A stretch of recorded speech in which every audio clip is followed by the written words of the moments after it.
En cette journée internationale du souvenir de la traite négrière et de son abolition, le Musée international de l'esclavage de Liverpool dévoile un tableau extrêmement rare, restauré depuis plusieurs mois par les conservateurs.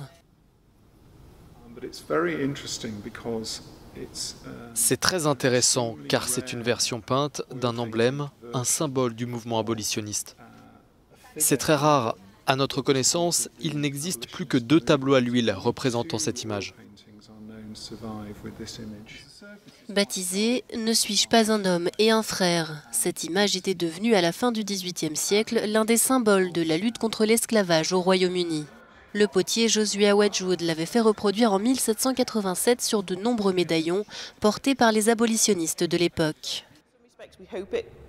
Nous espérons que cela va intéresser les gens, que cela va générer des discussions, pas seulement autour de la traite négrière, mais aussi autour de l'héritage de cette traite au Royaume-Uni et à Liverpool.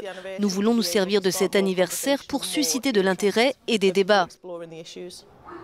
Entre le XVe et le XIXe siècle, plusieurs millions d'Africains ont été arrachés à leur foyer et envoyés sur le continent américain pour travailler dans les plantations de sucre, de tabac ou de coton.